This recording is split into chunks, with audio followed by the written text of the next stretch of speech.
fail, and fail again. If you're lucky, you left a shortcut for the next adventure. If not, you'll be traveling a lot in the dark, for the lantern is now at the corpse of the last adventure. Unless you fail right at the start, the road will only be harder. This can be a very good thing, an incentive to try even harder this time, to try a different method. But if you die at a difficult or lower floor, it can also be a reason to put the game aside for a while. At least it was for me.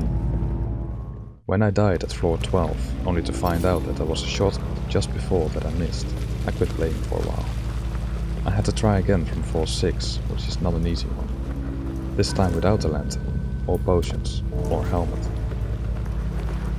Though this is a reason that makes the game hard to get into, it is also a great thing. At the risk of sounding cliché, falling flat on your face and losing ambition are essential and unavoidable parts of life.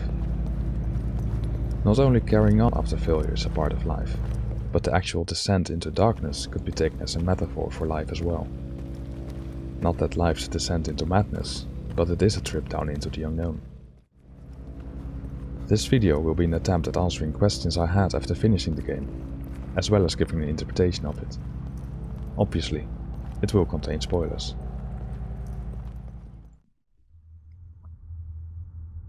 Below is a roguelike. If you die, you have to start all over from the beginning. Though you can unlock shortcuts, making your way back easier. Below is very minimal, as the developers wanted it to be gamey. You play as an adventurer that arrives at an island, finds a lantern, and descends into the caves below. At no point is it made clear to you why you are there and what you are after. All you have is a lantern, a sword and shield, and fragments of light to collect. The narrative exists solely through the environment. All around you lurks danger, the only light there is the light you bring, be it a lantern or torches. The lantern is fueled by the gems dropped by the red enemies. If you lose it, all you have is a torch, which runs out quite quickly. All you can do then is drop the gems, to leave a trail of breadcrumbs. You need to watch your step, for every spike trap is instant death, and without a lantern they can be quite hard to spot. Before I dive into the interpretations, let's see what actually happens in the game. As stated before, you arrive on the deserted island, with conveniently placed and maintained campfires, and find a lantern. With this, you make your way down into the caves. The first few levels seem quite natural, and after that you arrive at catacombs and the dead city. Even lower is the Black Rock, with dark tendrils that constantly attack you. His name is Fred, by the way. This is now canon since it was decided in an early playthrough and it's stuck with the players. In the first few levels you find red shade-like creatures who drop gems for your lantern and death. You need these gems for your lantern in order to highlight dangers on your way. They are also used as currency. In the Dead City one can find a similar gem placed upon what seems to be a shrine. And you'll find very few of the gem creatures here, only for Fred, the Black Rock tendrils, to hold quite many of them. Throughout the world you find bits of light. You need to find all of them to be able to complete the game. Then there are the labyrinth levels on floors 4 and 20. These are marked by a question mark, giving them a supernatural air. They do not seem to exist anywhere. In these levels you find cores for the lantern, which are basically larger fragments of light. These cores are guarded by tendrils and robots. The smaller bits are guarded by whatever is around you, but everything dies immediately, as if the creatures no longer have a function, or a certain type of supernatural power is released, from which only the lantern brings shelter. This we also see at the labyrinths. There's a pulse traveling through them, and only the lantern prevents you from dying when it happens. In essence, the lantern is your guiding light. Your very existence depends upon it. Or is it just bait? Are you nothing more than a moth to a flame, caught in desire only to find an inevitable end? The lantern guides you only deeper into darkness. To complete it, you must go deeper. Without the lantern it would not be possible, as if the lantern is merely using you, ushering you to go further, only to fulfill its own ends. When you're playing a game, you would like to think that the world revolves around you. In a way, it is designed for you.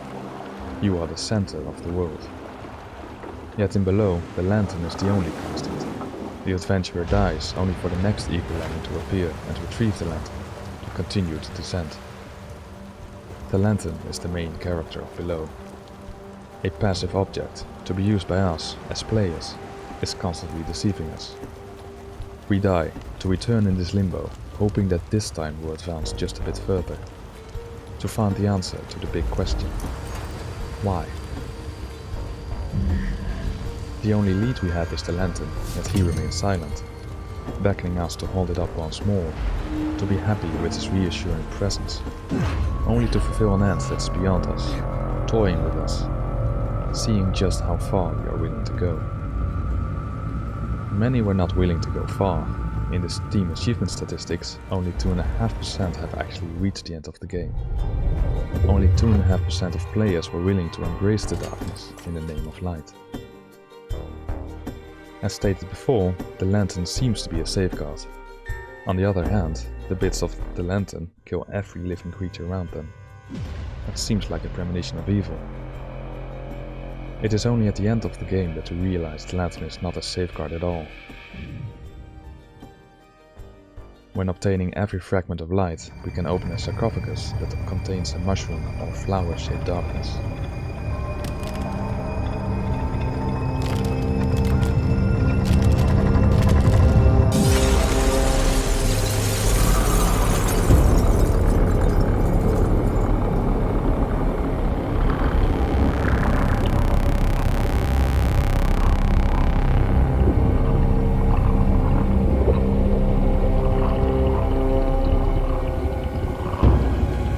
We are teleported back to the surface of the island, only for it to be shattered.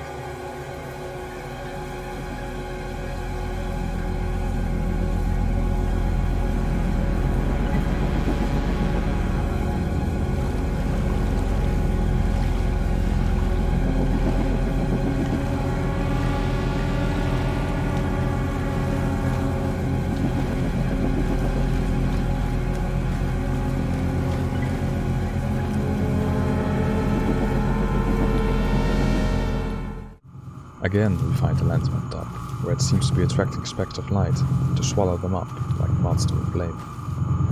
We approach it, pick it up, and are swallowed as well. A darkness is released that consumes us, the island, the whole world, and then spreads out even further.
So how exactly does a lantern lead you into the dark? And more importantly, why? There are multiple interpretations possible here, obviously. I will highlight 3 that I found interesting. One would be a metaphor, like Pandora's box, mankind's curiosity doing more harm than good. Another would be the mythical sirens, as seen in Homer's Odyssey, luring weary travelers to their demise. It could also be the circle of life. The adventurer lives, only to find darkness at the end. Let's have a look at the interpretations. The siren metaphor. In Homer's Odyssey, the sirens are the beautiful creatures that beckon sailors to follow them. They lure them in with a captivating song, only for the sailors to find their doom. The lantern seems to be much the same. It beckons you to take it, to let it guide you through the darkness. In a way, you are dependent upon it. You need it to highlight traps for you.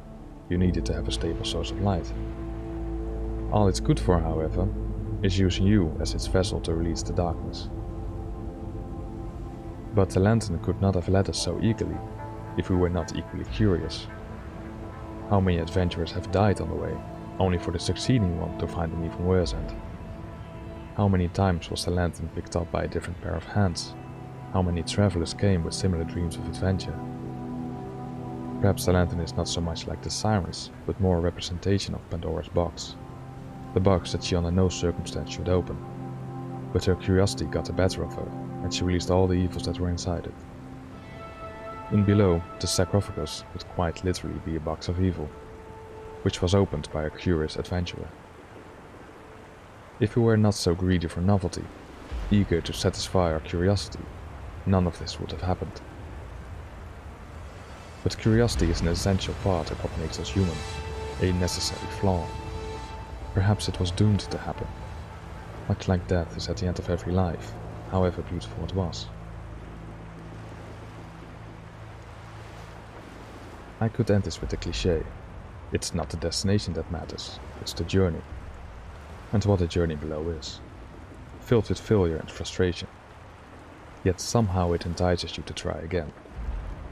Exactly through its lack of an overt narrative, it gives you a sense of needing to know.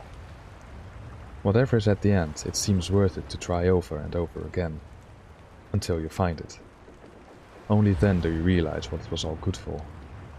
To be used as a pawn, unquestioning following a passive master, subjecting yourself to the desires of a lantern, like a moth to a flame. But more than anything, Below shows life as a limbo, a purgatory, a life constantly repeating itself, a being stuck in a loop. Even if you do make it to the end, the game simply returns to the beginning, to do it all over again. Thank you for watching.